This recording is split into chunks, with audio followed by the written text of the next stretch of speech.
운명. 누구는 유복한 환경에서 태어나 온갖 복을 다 누리고 누구는 극악한 환경에서 태어나 고통을 받는 인간의 운명. 이처럼 운명이란 나의 의지와는 무관한 것이면서도 내 삶에 지대한 영향을 미치는 그 무엇으로 이해됩니다. 그럼에도 불구하고 우리는 이것에 대해 쉽게 이해할 수가 없는데, 이러한 인간의 삶을 알베르 까뮈와 같은 인물들은 부조리 개념으로 설명하지만, 동양, 특히 중국 문명권에서는 사주라고 하는 것에 기준을 두고 풀이하여 사람이 살아가는 데 참고하도록 하는 명리학을 발전시켰답니다. 따라서 오늘 저는 이 명리학에 대한 기초적인 내용을 강의해 드릴 텐데요. 특히 이번 강의는 구독자분의 요청도 있었지만, 명리학을 통해 이해하는 인간의 삶은 어떤 의미가 있는가 하는 것을 인문학적으로 탐구할 목적으로도 제작된 것이니까요. 이번 강의를 통해 운과 당신의 삶에 대한 이해의 폭이 넓어지는 계기가 되기를 바라며, 강의 후반부에서는 여러분도 직접 자기의 사주를 확인하고 그 기본적인 내용을 풀이할 수 있도록 제가 쉽게 가르쳐 드릴 테니까요. 재밌게 배워보시기 바랍니다.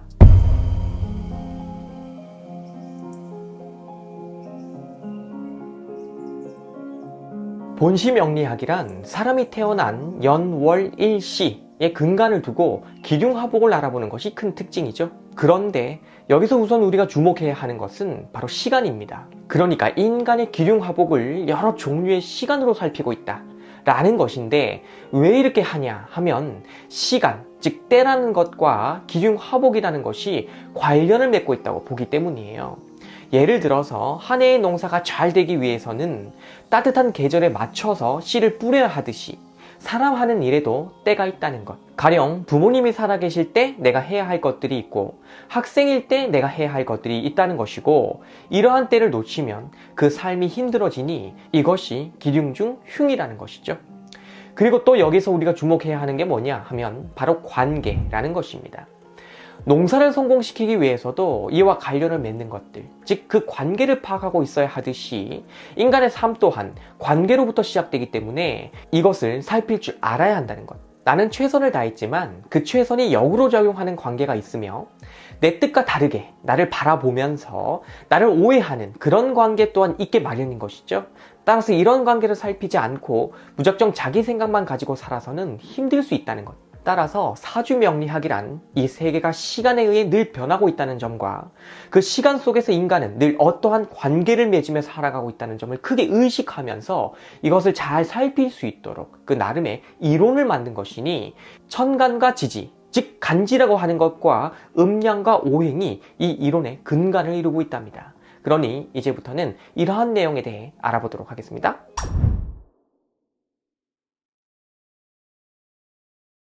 본시 사주명리학은 인간의 현세, 그러니까 지금 이 세상에 대해서만 관심을 가지지 전세나 내세에 대한 관심은 일절 보이지 않는다는 특징을 가지고 있습니다.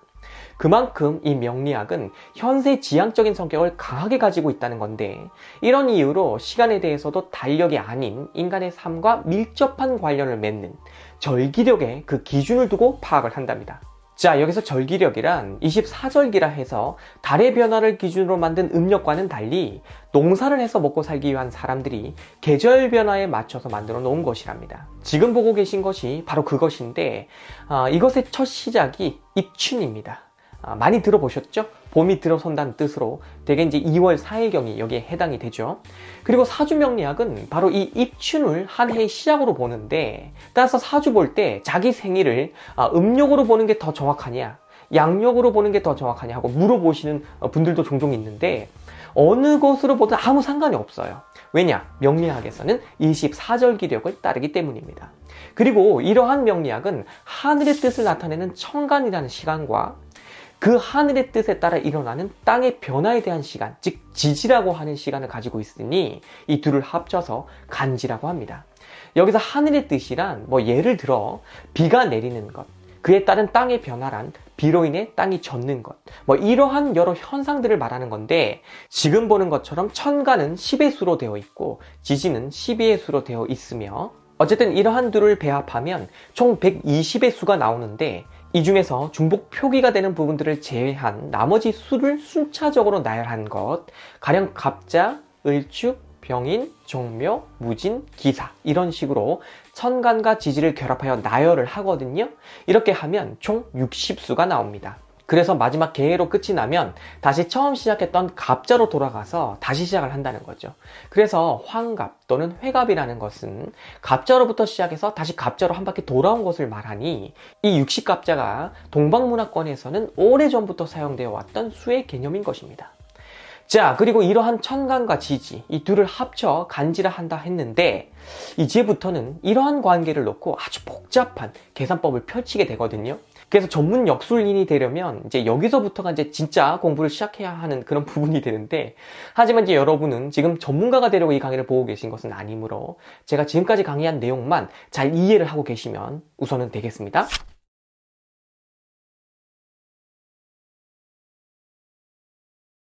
지금까지 살펴본 것처럼 명리학적 세계관에서 보고 있는 인간은 나 홀로 있다고 하는 그런 유아론적 존재가 아니고 하늘과 땅 그리고 인간이 서로 감응하는 관계로 이해되며 땅 위에서 살기 위해 하늘의 변화를 때에 맞춰 읽으려고 하는 그런 존재로 전제가 되어 있다는 겁니다. 이것은 서양의 근대 철학자 데카르트가 이해했던 유아론적 인간관과는 정말이지 그 성격이 판이하다고 할 수 있는데요. 여기서 여러분이 정말 중요하게 알고 계셔야 하는 것이 뭐냐 하면 인간의 운세는 절대적으로 고정된 것이 없다고 보는 게 명리학의 세계관이라는 겁니다. 그러니까 더없이 좋은 운세를 타고 나서 그렇게 평생을 살 수 있다거나 그 반대의 운이 평생을 간다거나 하는 그런 운명 결정론적 입장은 가지고 있지 않다는 거죠. 시간에 따라 모든 게 변하며 그 변화 속에서 나의 운도 변화를 겪는다는 겁니다. 가령 명리학에서는 음기가 극에 달한 때를 해가 가장 짧은 동지로 잡는데, 근데 이 동지가 곧 양기가 시작되는 때로 보기도 하는 거거든요. 즉 음이 극에 달하면 양이 시작되고, 절망이 극에 달하면 희망이 시작되고, 반대로 행운이 극에 달하면 불운이 시작될 수 있다는 그런 순환적인 변화를 전제로 하는 세계관을 가지고 있다는 것입니다. 자, 이러한 명리학은 지금까지 본 것처럼 천간과 지지라고 하는 시간 주기를 가진다 했는데 이것을 음양과 오행에 결부를 짓습니다. 여기서 음양이라고 하는 것도 일음 일양이라고 해서 한 번 음이 되면 한 번은 양이 되는 관계로 보는 것이지, 음과 양이 절대적으로 대립을 하면서 서로 배척을 하는 그런 관계로 이해를 하면 안 된다는 거니까 조심하시기 바랍니다. 즉 변화가 반영되어 있는 거라는 거죠. 그리고 오행이라고 하는 것은 화수목금토라고 하는 이 5 종류로 자연현상 및 인간의 현상 일체를 파악하고자 하는 그런 사상인데, 중국 철학계의 세계적 권위자인 푸무란이 말하기를 이 오행을 정태적인 것으로 이해하면 안 되며 역동적이고 상호작용하는 힘으로 이해를 해야 한다고 했었답니다.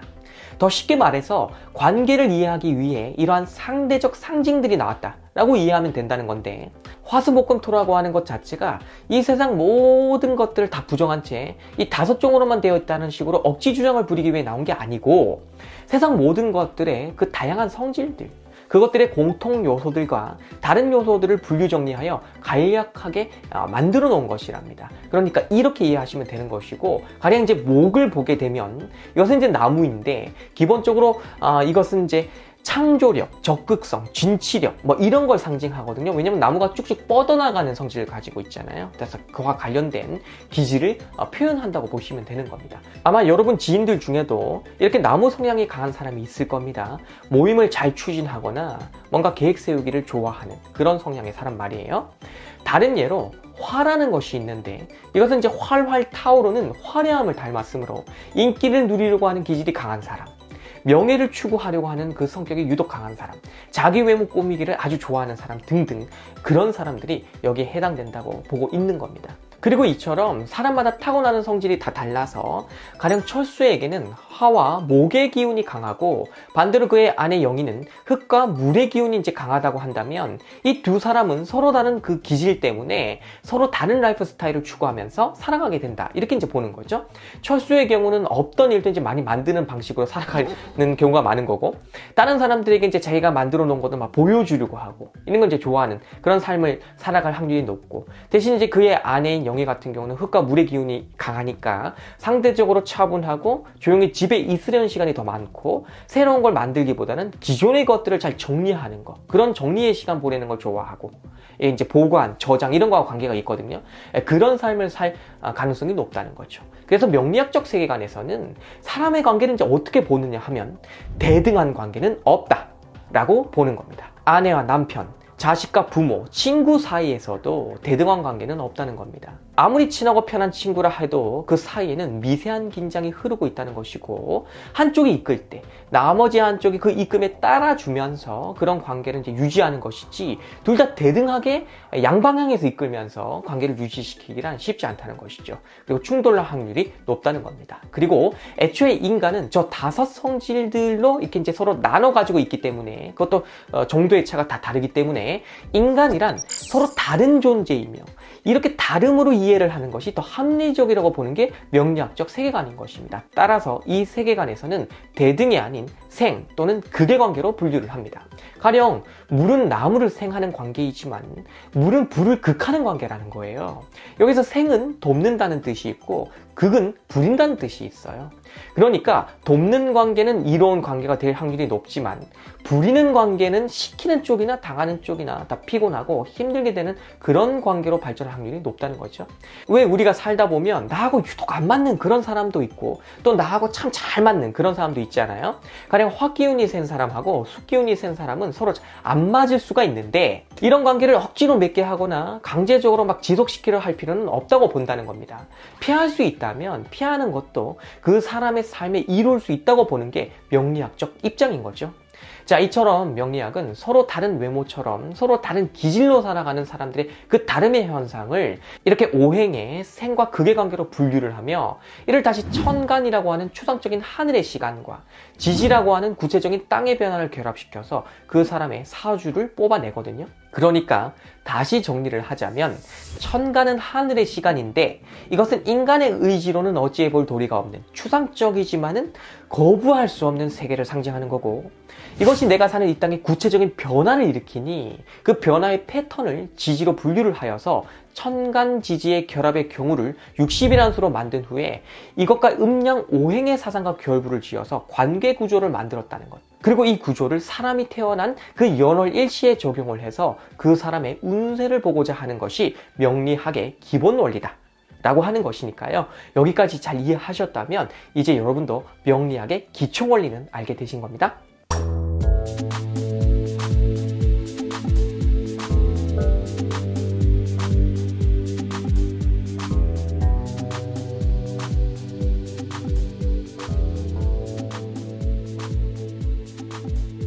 자, 이제부터는 제가 여러분이 직접 사주 보는 법에 대해 알려드릴 텐데요. 오늘 저는 가장 기초적인 것 중에서도 여러분이 가장 하기 쉬운 것을 선택해서 알려드릴 텐데, 한번 보시고 제가 이 과정에서 해석을 하는 내용이 있거든요. 진짜 중요한 것은 이 해석을 어떻게 하느냐인데, 내용에 집중해 주시면 좋겠습니다. 먼저 사주를 보려면 만세력이라는 게 이제 필요해요. 본시 이것은 절입일시라 해서 24절기의 그 절기가 들어오는 일시에 맞춰가지고 날짜별로 간지를 비롯한 여러 요소들을 추산해 놓은 그런 달력이라고 보시면 되는데, 사주를 전문으로 하시는 분들은 누구나 다 이 만세력을 가지고 있습니다. 그래서 이것으로 사주를 세우는데 요즘에는 시대가 좋아져서 여러분도 쉽게 구할 수가 있어요. 예전에는 전부 문서로 했지만 요즘은 온라인상에 만세력이 다 지원이 됩니다. 지금 제가 보여드리는 것처럼 인터넷 포털 사이트로 가셔서 만세력이라 검색하시면 이렇게 많은 것들이 나오죠. 이 중에 마음에 드는 곳으로 들어가시면 되는데, 대체적으로 만세력에 접속하면 이런 화면이 나와요. 그리고 스마트폰 어플로도 많이 나와 있거든요. 그러니 편하게 폰으로 하실 분들은 지금 무료 어플 하나를 다운받으시면 됩니다. 자, 어쨌든 이 만세력의 이제 이름, 연월, 일시 등등을 기입하면 되는데, 여기 이제 마이너스 30분이라는 건 이제 뭐냐면 우리나라 표준시가 일본 표준시에 맞춰져 있거든요. 그래서 약 30분 차가 실제로 나는데 사주에서는 실제 시간을 씁니다. 그래서 그 오차 때문에 이거 표현을 해 놓은 거니까 그렇게 참고하시고 여기에 이제 자기가 태어난 시를 적어주시면 된다는 거예요. 자, 이렇게 해서 최종 입력을 마치면 이제 자기 사주가 간지로 나오게 되는데, 제가 여러분 중 한 분의 연월일시 정보를 받아서 직접 해드리면 좋겠지만 지금 이 강의가 현장 강의가 아니므로 제가 아는 분의 사주를 좀 가져와서 진행을 해 보겠습니다. 자, 지금 보시는 것처럼 이제 이러한 정보를 이제 여기에 입력을 하게 되는데, 이게 이제 만세력에 넣었더니 이와 같은 정보가 뜨고 있습니다. 여러분도 자기 연월일시로 이따가 한번 해보세요. 지금은 이분의 경우를 이제 보는 것인데 이것은 오른쪽에서 왼쪽으로 읽는 겁니다. 이 읽는 순서도 꼭 알아두셔야 되고요. 그리고 이제 두 칸으로 나눠져 있죠. 윗줄 네 글자가 천간에 있는 10가지 수 중 이분 사주에 해당하는 네 글자고요. 그 아랫줄에 있는 네 글자가 지지에 있는 12가지 중 자기 사주에 해당하는 네 글자입니다. 그래서 합쳐서 사주 팔자라고 하는 거예요. 네 기둥의 8글자라는 뜻이죠. 자, 일단 이렇게 나온 정보가 자기 사주에 이제 가장 기본이 되는 사주 원국이라고 하는 것인데, 사실은 이제 지장간이나 이런 얘기 좀 더 해야 하지만, 이제 좀 추격해서 그렇게 보시는 거고, 이제부터 우리는 이걸 가지고 이제 뭘 할 거냐? 사실 여기서부터 이제 본격적으로 여러 운세를 뽑기 위한 계산법을 적용하면 이제 되는 거지만, 우리는 가장 간단하면서도 큰 틀에서 보는 것. 이제 그걸 할 거예요. 먼저 지금 제공해드린 이 표를 잠시 보세요. 이것은 천간을 오행과 결합시켜 놓은 표인데, 천간이 갑을병정 이런 순서로 이제 가잖아요. 여기서 갑과 을은 오행으로는 목에 해당한다는 거고, 병과 정은 화, 그리고 무화기는 토, 경과시는 금, 임각에는 수에 속한다. 이런 걸 보여주는 표입니다. 자, 그러면 앞서 뽑은 저분의 사주에서 지지는 놔두고 천간, 즉 윗줄에 주목을 해주세요. 그리고 오른쪽에서 왼쪽으로 먼저 연간과 월간 사이의 관계를 봅니다. 이분은 연간인 경이니까 오행으로는 금이죠. 그리고 월간은 정이니까 오행으로는 화입니다. 이 표를 통해서 확인할 수 있죠. 그러면 연간과 월간의 관계가 생이냐 극이냐를 볼 수 있는데, 지금 제가 제공해드리고 있는 이 표를 통해 확인할 수 있습니다. 자, 여기 있네요. 화는 금을 극한다. 그러니까 이분 사주의 연간과 월간의 관계는 극입니다. 자, 다음으로 월간과 일간의 관계를 보죠. 이분의 일간은 개임으로 물, 즉 수에 해당하네요. 그러면 물과 불의 관계가 되는데, 이 또한 여기서 표로 보면 극의 관계입니다. 그리고 이제 일간과 시간의 관계를 좀 볼 텐데, 이게 이제 마지막인데, 이분의 시간은 을임으로 목이 되고요. 생이네요. 따라서 이분의 사주 원국에는 극이 2개고 생이 하나인데, 이런 경우를 극이 많고 생이 적다고 하는 겁니다. 본시 생이 많으면 대체적으로 도움을 잘 받을 수가 있고 또 도움을 드릴 수도 있게 되는 그런 사주로 보는데, 극이 많으면 경쟁 구도 속에 있어서 피곤하거나 아니면 도움을 받지 못하므로 자기가 일일이 다 만들어내면서 살아가야 하는 그런 사주로 보고 있거든요. 그래서 제가 주변 지인들의 사주를 이제 봐주다 보면 생이 많이 나오는, 심지어 3개까지 나오는 사주도 본 적이 있고, 그러니까 반대로 이제 극이 많이 나오는 경우도 이제 본 경우가 있는데, 가령 저의 사주의 경우는 이제 생이 하나고 극이 2개입니다. 극이 많은 편에 속한다는 거죠.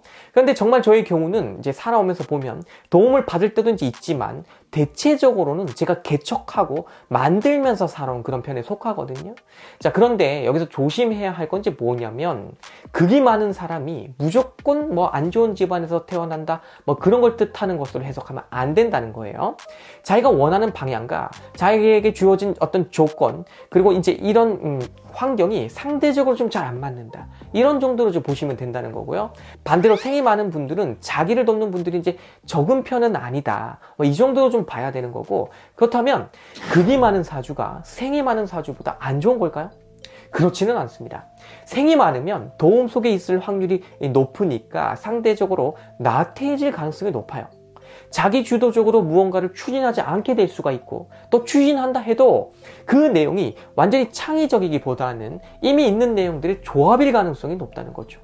하지만 도움을 잘 받는 사람이 이를 동력으로 삼아가지고 자기 생각을 소중히 여기면서 자기 스스로 무언가를 만들어내려고 노력까지 더하게 되면 어떻게 될까요? 정말이지 큰 뜻을 이룰 수가 있게 된다고 보는 거겠죠? 그래서 생이 많은 사람에게 요구되는 덕목은 창조하는 능력, 즉 창조력입니다. 반대로 극이 많은 사람은 매사를 자기가 만들어 나가야 할 때가 이제 많기 때문에 피곤할 수 있다는 얘기인데, 하지만 이러한 자기 삶에 잘 적응해서 열심히 살면 나중에는 어떻게 될까요? 얻어서 가진 사람과 달리 만들어서 가진 사람의 그 역량, 창조를 통해 살아온 그 경험이 엄청난 자산이 되겠죠.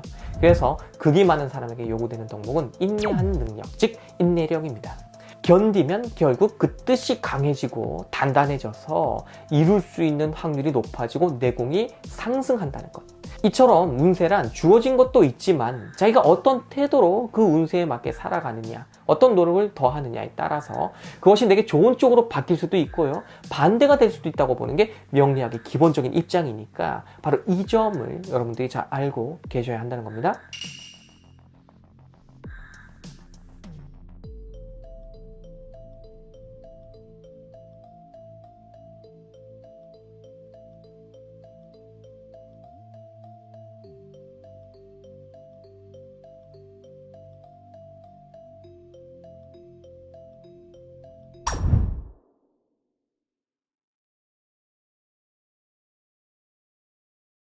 자, 이제는 사주 명리학과 관련하여 여러분이 꼭 알고 계셔야 할 내용에 대해 간략하게 말씀드리겠습니다. 가끔 보면 사주를 풀어서 해석을 하시는 분들 중에 그 내용을 너무 결정론적으로 말씀하시는 분들이 이제 있어요. 가령 당신 사주는 이렇기 때문에 이렇게 될 수밖에 없다 라는 식으로 말해요. 하지만 명리학은 시간의 변화가 큰 전제입니다.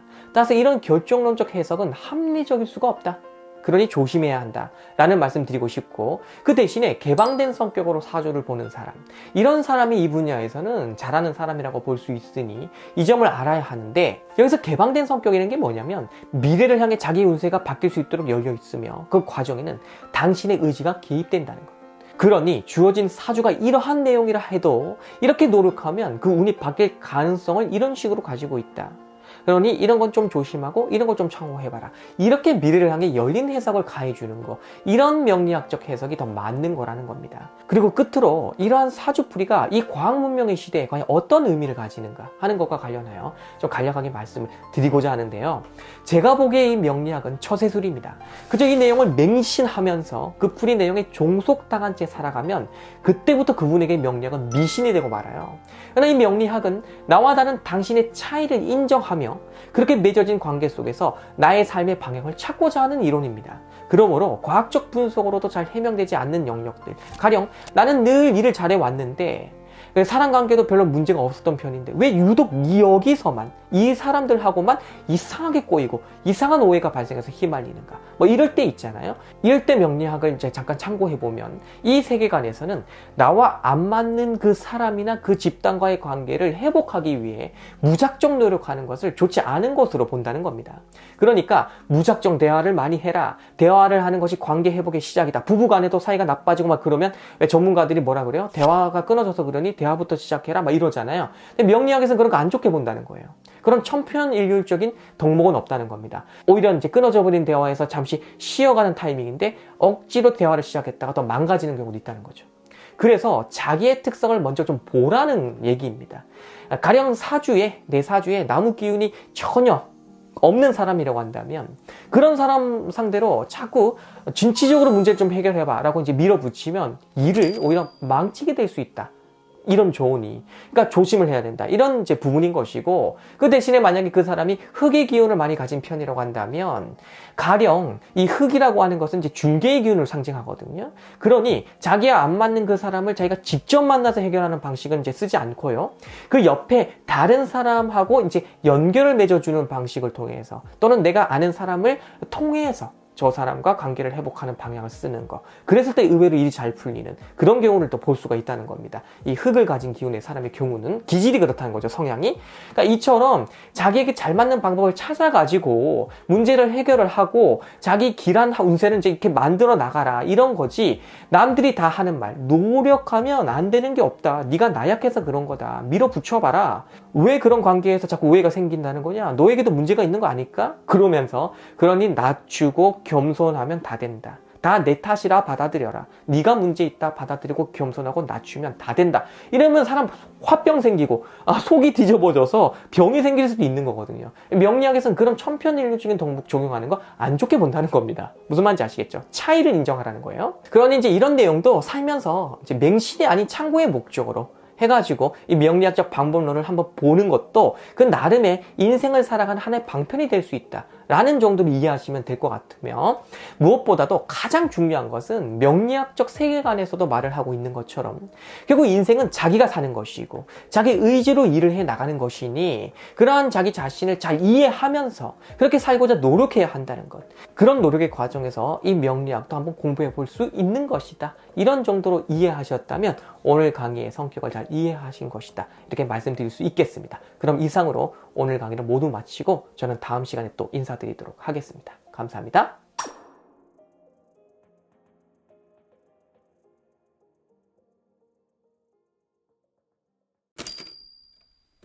자, 이렇게 해서 오늘 강의가 다 마무리되었는데요. 이제부터는 본 강의에서 미처 말씀드리지 못했던 아쉬운 것들을 좀 정리해서 말씀드려보고자 이렇게 쿠키 영상으로 만든 것이니까요. 참고해서 봐주시기 바랍니다. 먼저 만세력으로 사주 보는 법에 대해 좀 더 알고 싶다 하시는 분들이 있을 것 같은데, 그런 분들은 포털 사이트에 만세력 보는 법 또는 만세력 설명서 등등의 검색어들을 이렇게 입력해보면 생각보다 많은 정보가 제공되어 있으니까요. 참고하시면 되겠습니다. 그리고 저는 이 이상의 내용을 직접 지도하는 방식이 아닌 온라인상에서 이렇게 이제 알려드리는 거는 나름대로 좀 위험하다고 판단을 하고 있어요. 그래서 여기까지 강의를 진행한 것이니까 이 점 잘 이해하고 계셨으면 좋겠습니다. 다음으로 명리학에 대한 역사적 과정, 즉 동양철학사적 관점에서 명리학은 어떻게 태동되었고 또 어떤 변천사를 가지고 있는가 하는 이제 내용이 있을 수 있는데, 본 강의에서는 이런 학술적 내용을 이제 전혀 다루지 않았죠. 그래서 제가 다음에 이 내용은 이제 따로 다루게 될 텐데, 그때는 아마 이제 동환 시대의 왕충이라는 인물, 그의 이제 운명 결정론적 사상이나 태연법 등에 대한 이제 이야기를 들려드리게 될 것이며, 약 4세기 초부터 이제 모습을 본격적으로 드러냈다고 추정하고 있는 고법 사주에 대한 문제 등등을 비롯해서 많은 이야기들을 또 하게 될 테니까요. 그렇게 알고 계시면 되겠으며, 참고로 저는 중학교 때 가장 친했던 친구가 있는데 이 친구 할머니께서 역술인이셨어요. 그래서 자연스럽게 이제 이 세계를 접하게 되었었는데, 제 개인적인 관심사는 이제는 점치는 쪽보다는 명리학적 세계관에서 볼 수 있는 그 시간론에 있답니다. 따라서 이러한 주제로도 제가 연구하고 있는 내용을 정리해서 다음에 또 인사를 드릴 수 있을 것 같으니까요.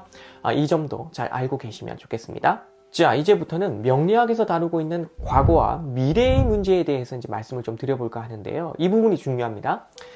결국 사람이 사주를 본다고 하는 그 근본적인 이유는 이제 과거보다는 미래를 알기 위해서죠. 그런데 과거는 이미 지난 것이지만 미래는 현재 나의 마음 상태와 관련을 맺으면서 오고 있는 것이다, 이렇게 이해를 하셔야 한다는 겁니다. 예를 들어서 이제 막 사귀기 시작한 이성 친구와 앞으로 얼마나 그 관계를 잘 유지할 수 있을 것인가 라고 하는 이 미래의 문제에 대해 생각해 볼 때, 이 문제에서 가장 중요한 핵심은 뭐냐 하면 현재 나의 마음 상태라는 것이죠. 가령 내 마음이 지금 이제 우울하고 건강하지 못한 상태에 빠져 있다면 이런 마음으로 그 사람과 좋은 관계를 오래 유지하기란 힘들 수 있는 거죠. 어느 정도 예측이 된다는 거죠. 다시 말해서 미래란 그저 오기만 하는 그런 것이 아니고 내가 어떤 태도를 가지고 있는가 하는 것과 관련을 맺으면서 오고 있다는 것. 그래서 명리학을 통해 내 미래를 알아보려고 하기 이전에 현재 내 마음 상태, 나의 육체적, 정신적 건강 상태부터 먼저 점검하는 게 정말 중요하다라는 겁니다. 제 아무리 사주 명리학을 잘해도 그 사람 마음이 수도 없이 변하면 그 사람의 미래를 예측하기란 결코 쉽지가 않은 거거든요. 그러니 결국 미래를 지금 여기 있는 내가 나에게 유리한 방향으로 받으려면 지금의 나부터 점검을 하고 그런 나를 이해하는 작업부터 먼저 해야 한다는 것. 그런데도 이런 과정을 외면한 채 사주 보러 다니기만 하는 분들이 있다면 그런 분들은 지금 순서를 놓친 것이다 라는 말씀 드리는 것이니까요. 꼭 명심하셨으면 좋겠습니다. 사실 잘 생각해보면 저 복잡한 이론 체계를 가진 사주 명리학을 통해 나의 삶을 알아보기 이전에 이미 당신은 당신 나름대로 그동안 열심히 살아왔고 또 그렇게 살고 있는 거잖아요. 그러니 이러한 당신의 그간의 노력을 과소평가하지 마시고 바쁜 일상이라 할지라도 잠시 시간을 내서 열심히 살아온 자신을 잘 격려하는 그런 시간도 가지고 또 자신을 살피는 시간도 가져야 한다는 것. 제 아무리 좋은 눈이 다가온다 해도 내 정서가 무너져 있으면 그 운은 알아보고 잡기가 힘든 거거든요. 그래서 결국 흘려보내게 되는데, 반대로 아주 험한 운이 다가온다 할지라도 현재 내가 안정되어 있고 차분한 상태이고 건강하다면 그런 운을 극복할 여러 방안을 당신은 그 나름대로 또 마련할 수가 있는 겁니다. 여러분이 인생을 지금까지 그저 살아온 게 아니거든요.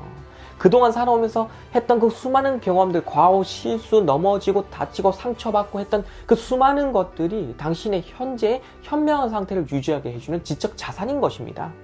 한번 잘 생각해 보세요. 이미 이 세상에 나와 있는 수많은 명언들, 인생에 대한 명언들, 그리고 지혜롭다고 알려진 여러 조언들, 사실 이런 내용들이 당신이 모르는 새로운 내용들이라고 하기에는 잘 보면 그렇지가 않다는 겁니다. 이미 거의 알고 있는 내용들인데 표현력이 너무 좋게 이제 짜여져 있는 것이고, 그걸 보면서 나는 그렇지, 내가 맞아, 이걸 놓쳤구나, 이런 식으로 이제 이렇게 다가온다는 것. 다시 말해서 그만 살면서 내가 그동안 놓치고 있었던 내용들이 대부분이었다는 것입니다. 이처럼 우리는 현명한 수준에 도달하지 못해서 이 세상에서 흔들리고 있는 게 아니라, 현명한 수준을 가지고 있음에도 불구하고 그 상태를 자꾸 놓치고 있기 때문에 흔들리고 있는 것이니, 차분하게 자기를 살펴 자기의 마음과 몸을 건강한 상태로 회복시켜 놓기만 한다면 그때부터 당신에게도 좋은 운이 제대로 찾아올 수 있게 될 것이라고 말씀드리고 싶었답니다. 그러니 이러한 자기 노력으로 우선은 자기 삶을 스스로 잘 경영하는 것에 우선은 집중하시고, 그럼에도 불구하고 불가항력적인 사태가 예측 불허로 벌어지고 나는 것이 인간사이니, 이런 문제로 너무 힘들 때, 그때는 명리학을 비롯한 여러 다른 방편들을 활용해 보시는 것도 융통성 있는 삶의 자세가 될 수 있을 것이다 라고 말씀드리고 싶었던 것이니까요. 이 점 잘 참고하시면 좋겠습니다. 그럼 이제는 정말 인사드리도록 하겠습니다. 감사합니다.